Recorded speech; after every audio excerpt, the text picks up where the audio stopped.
Next topic है हमारा financial और मॉनेटरी इंसेंटिव्स। हम लोगों ने ये डिस्कस करना है कि जब आप किसी पर्सन को मोटिवेट करते हो, आप दो तरीके से उस पर्सन को रिवॉर्ड दे सकते हो, फाइनेंशियल और नॉन फाइनेंशियल वे में। नॉन फाइनेंशियल में आपको समझ में आ रहा है कि आपने उस पर्सन को पैसा नहीं दिया, ठीक है, जैसे उन्होंने नीचे लिखा है for example rent free house, ठीक है, आपको कार फैसिलिटी दे दी या सर्वेंट दे दिया, ये आप लोगों का नॉन फाइनेंशियल में आ जाता है। फाइनेंशियल में आप लोगों का ये जो चीजें लिखी है, पेमेंट जो आप लोगों को मिली है, अलाउंसेस मिले हैं, ठीक है, सो ऑलरेडी कल डिस्कस कर चुके थे बट दोबारा से मैं आप लोगों को ये चीजें रिपीट करा देती हूँ। तो फर्स्ट वन यहाँ पे आता है पे एंड अलाउंसेस। पेमेंट जो आपको बेसिक सैलरी मिलती है, ठीक है, जो बेसिक पेमेंट हम जिसको कहते हैं कि जैसे 10,000 मिलनी है, उसके ऊपर TA DA DNS allowance travelling allowance आप लोगों को एडिशनल मिलता है। और ऐसी बात नहीं है कि ये कभी, जैसे नेक्स्ट पॉइंट के ऊपर हमने डिस्कस किया था कि अगर प्रोडक्टिविटी ज्यादा हुई या जिस तरीके से भी आपकी प्रॉफिट ज्यादा हुए देन आपको इंक्रीमेंट लगेगा, यहाँ पे कोई ऐसा केस नहीं है। ये आपको मिलने ही मिलने हैं, डीए टीए आप लोगों को ये बीच में एड ऑन करके बेसिक पेमेंट के साथ ही अमाउंट मिलेगा ही मिलेगा। सो लोग जो है वो मोटिवेट होते हैं, वो काम करते हैं क्योंकि उनको बेसिक सैलरी चाहिए। वो रोज ऑर्गेनाइजेशन में जाते हैं, रोज कंपनी में जाते हैं क्योंकि उनको लगता है कि अगर उन्होंने किसी दिन काम नहीं किया या वो लीव ले लेते हैं, छुट्टी ले लेते हैं, तो उनकी सैलरी कम हो जाएगी। सो उनको क्या चीज मोटिवेट करती है रोज ऑर्गेनाइजेशन जाने के लिए? बेसिक पेमेंट, क्योंकि उनको सैलरी चाहिए इसलिए उनको काम करना है। नेक्स्ट वन जो पॉइंट आता है वो लिखा है इन्होंने productivity linked wage incentive. Productivity here means कि आप कितनी प्रोडक्शन कर रहे हो। अगर आप लोगों की, उन्होंने लास्ट टाइम में लिखा है the increment in the salary will be in direct proportion of increase in productivity, कि जितना तुम्हारा प्रोडक्टिविटी तुम्हारी इंक्रीज हो जाएगी, जितनी आपकी वो इंक्रीज होगी उतना तुम्हारा प्रॉफिट इंक्रीज होगा, अल्टीमेटली आप लोगों को उतना सैलरी में इंक्रीमेंट दे दिया जाएगा। It means in any case जब आपकी प्रोडक्टिविटी इंक्रीज नहीं होगी या कंपनी उनको लगता है कि इस बार उनके इतने ज्यादा प्रॉफिट्स नहीं हुए या उनको इतनी ज्यादा इस बार प्रोडक्शन या सेल्स उनकी नहीं हुई, तो इसका मतलब ये आपको उस टाइम पे ये इंसेंटिव, ये इंक्रीमेंट नहीं लगेगा। इतना समझ में आ गया? मतलब ये कंपल्सरी नहीं कि हर मंथ मिलना ही मिलना है। सो ये डिपेंड करता है प्रोडक्टिविटी के ऊपर, प्रोडक्शन के ऊपर। नेक्स्ट वन आता है बोनस। बोनस क्या है? एक रिवॉर्ड दिया जाता है कि एक साल आप लोगों ने इस ऑर्गेनाइजेशन को अपनी सर्विसेज दी, आप लोगों की वजह से ये ऑर्गेनाइजेशन बहुत आगे गई है, आप लोगों की वजह से इस ऑर्गेनाइजेशन को प्रॉफिट्स हुए हैं या इसकी गुडविल बनी है, तो अब हम आपको एक रिवॉर्ड देते हैं, ठीक है।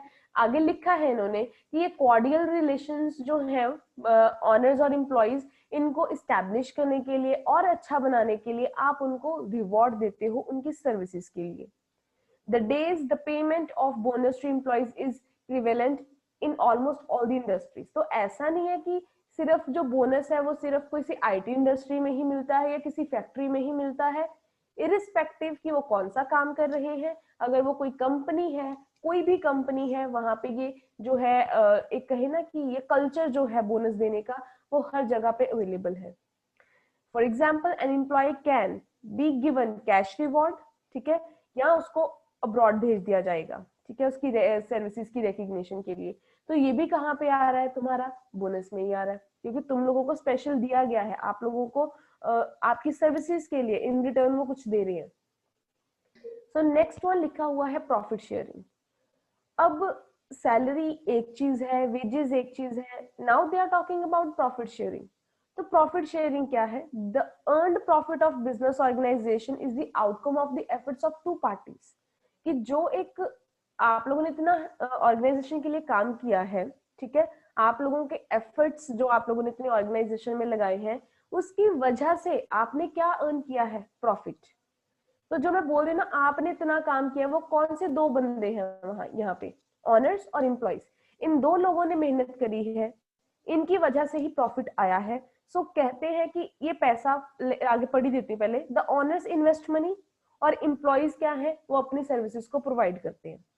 अब अल्टीमेटली जो उन लोगों को पैसा आया है वो देना किनको है? एम्प्लॉइज को ही देना है, या फिर जिस बंदे ने पैसा इन्वेस्ट किया है आपने उसको रिटर्न देना है, या जिन्होंने सर्विसेज दी है इस ऑर्गेनाइजेशन में आपने उनको रिवॉर्ड देना है। हम ऊपर क्या पढ़ रहे हैं कि दो इंसान है जो ऑर्गेनाइजेशन में मतलब बेसिकली काम करते हैं, ऑनर्स या एम्प्लॉइज। ऑनर्स पैसा लगाते हैं, एम्प्लॉइज काम करते हैं, सर्विसेज रेंडर करते हैं। तो जब अगर आपने कुछ अर्न किया है, अपनी मेहनत से अर्न किया है, तो इन दोनों को ही जाना बनता है। Consequently the owners get profits in lieu of investment, यानी कि ऑनर्स ने पैसा लगाया तो उनको क्या जाना चाहिए, प्रॉफिट। क्यों? क्योंकि उन्होंने इन्वेस्टमेंट की है। वेयर एज एम्प्लॉइज ने सर्विसेज रेंडर करी है तो उनको क्या जाना चाहिए, सैलरीज और वेजेस। डिपेंड करता है इनका स्केल क्या है। Although the employees naturally get their remuneration as a reward of their services, that sometimes they are made part of profit earned by the company.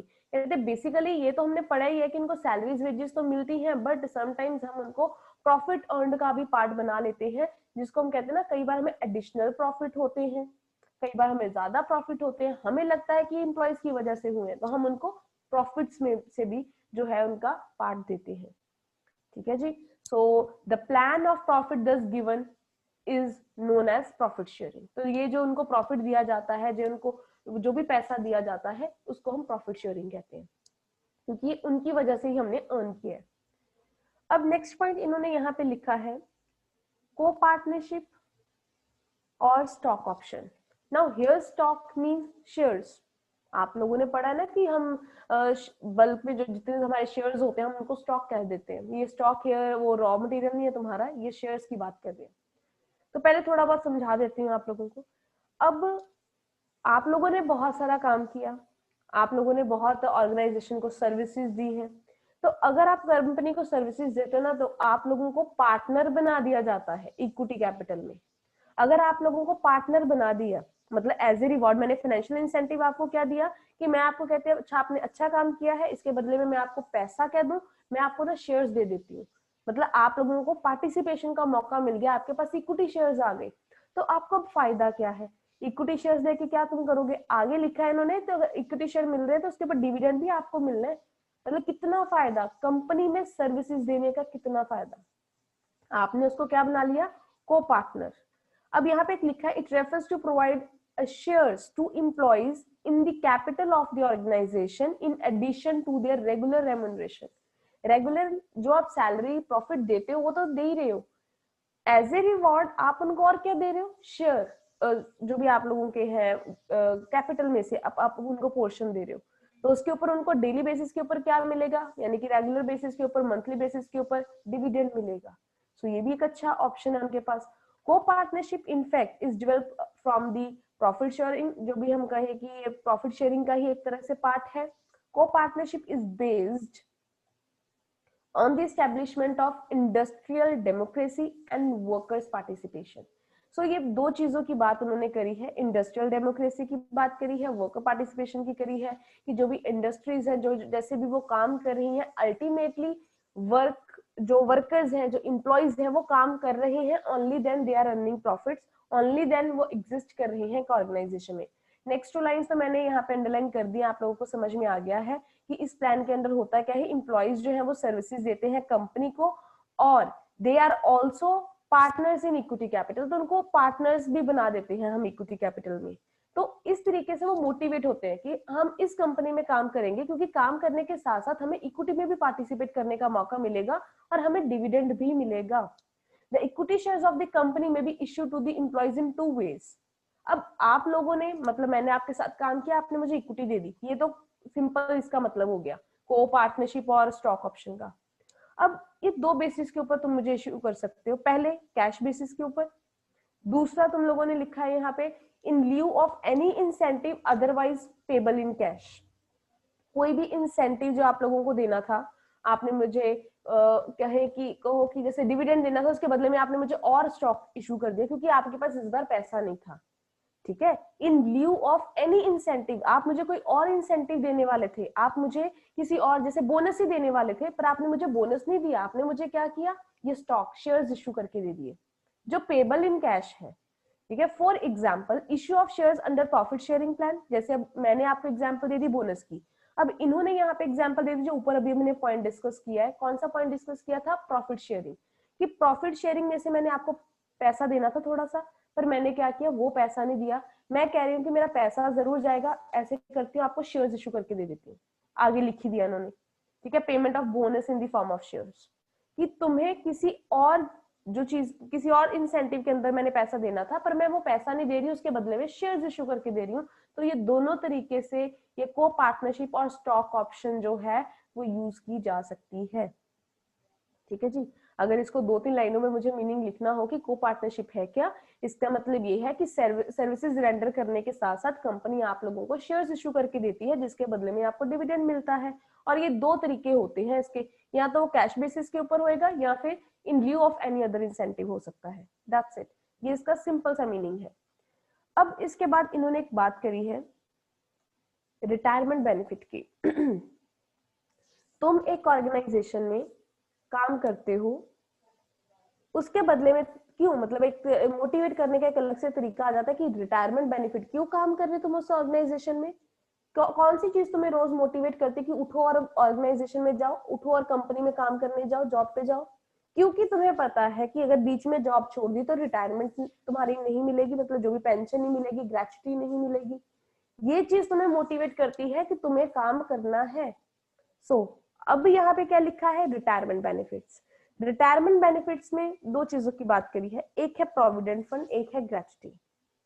अगर मैं बोलूं कि ये दोनों काइंड ऑफ सेम ही चीज है, कि जब कोई भी हमारे जैसे फैमिली मेंबर्स हैं, हमारे फादर हैं, मदर हैं, जो गवर्नमेंट एम्प्लॉय हैं, जब वो रिटायर होंगे तो उस टाइम के ऊपर उनको हम पीएफ वर्ड यूज करते हैं, उनको ये प्रोविडेंट फंड और ग्रेच्युटी का पैसा मिलेगा।